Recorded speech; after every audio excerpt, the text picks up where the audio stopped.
The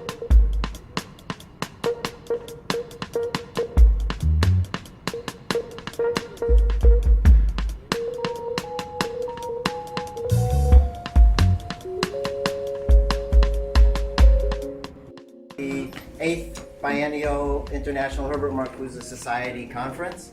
I'm Harold Marcuse, and I would like to welcome you in the name of my family. My father has moved to Santa Barbara. He's not with us this morning, but he will be joining us, I think, for an afternoon panel, and he'll be presenting himself on Saturday. So you'll get to meet Herbert's son as well in the course of the conference. First I'd like to thank the many people who've helped us with the conference. Sarah Surak and Peter Irwin Janssen and Robert Kirschip really helped a lot putting together the different panels and sorting through abstracts and things like that. Elizabeth Schmidt, who I think isn't here but is busy opening up rooms and making sure everything's ready for when we start the conference. My grad student assistant has been instrumental in getting everything organized. And I'd like to thank especially our sponsors, the UCSB Department of History, the Department of Germanic and Slavic Studies, and my dean, John Majewski of the College of Letters and Sciences, who will be speaking to us in just a moment.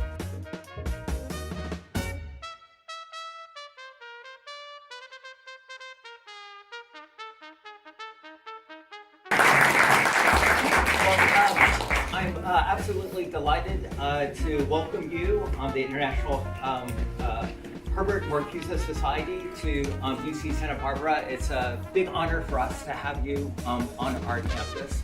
And so I've been a colleague of Harold Marcuse for my entire career here at UC Santa Barbara. I joined the department in the history department in 1995, and I think Harold came in 1993. And so 1992. So Harold and I have been colleagues for many years. And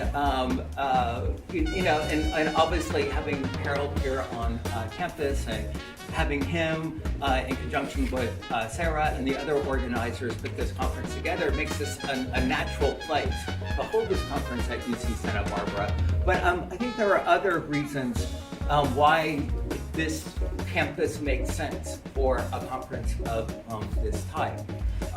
I've been dean now for 5 years. This is my 6th year, and one of the most notable trends I've noticed is a real devotion, grassroots devotion on the part of faculty and graduate students and undergraduate students to the public arts and the public humanities. Now I'd like to invite Arnold Farah, the president of the International Herbert Marcuse Society, to welcome.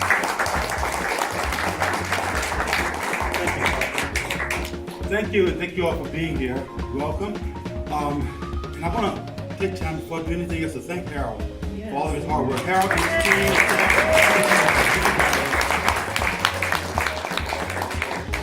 Having organized a few of these myself in the past, it's not easy. It's a hard job, and as the conference is going on, you can never rest. There's always, if something's not going wrong at the time, there's always anticipation of something going wrong. So thank you so much. I'm so happy.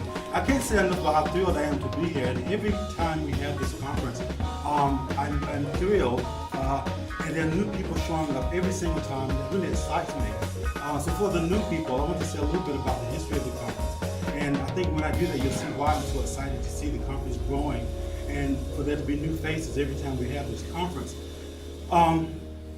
This society was founded in 2005, and it all happened sort of by accident. So let me just tell you the backstory and how we came into being. So I was teaching at St. Joseph's University in Philadelphia at the time, where I taught for 12 years before going to the University of Kentucky, where I am now. And I had studied a little bit of critical theory in graduate school. I was very interested in critical theory. I read a little bit of Marcuse in graduate school, so I was the only one in my department that had some expertise in critical theory. At St. Joseph's, our majors, our senior majors, in their junior year, the spring of their junior year, they meet with the chair and they make a decision as to what their senior seminar is going to be in the fall.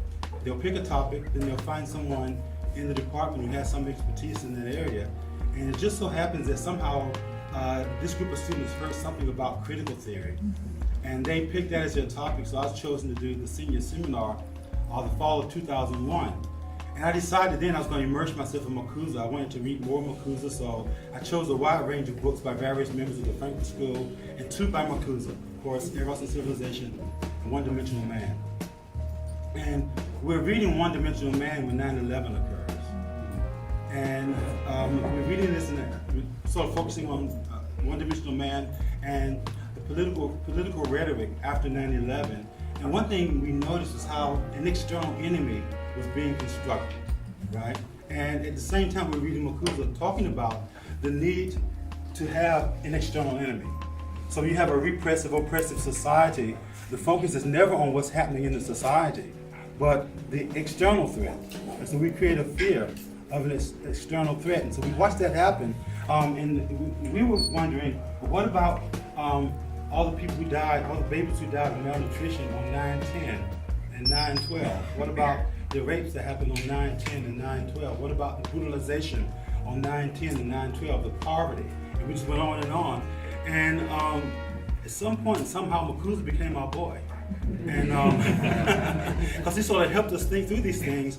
And I decided after the semester I was going to immerse myself in Marcuse, so I collected everything, every book, every article I could find written by and about him, and just began reading. And the result of that ultimately was a book that came out of that in 2009.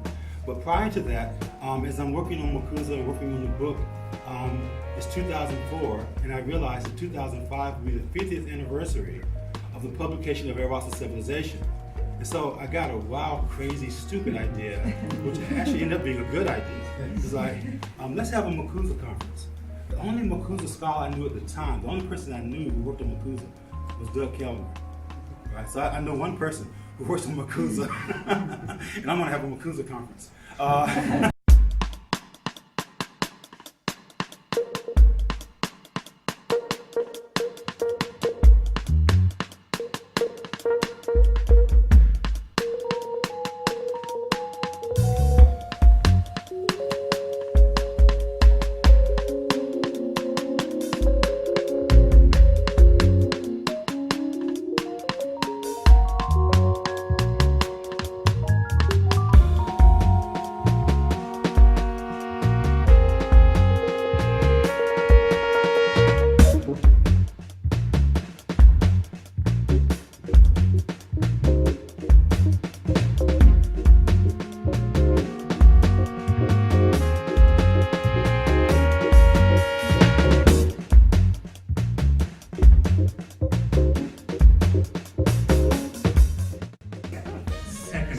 Start again. Take two.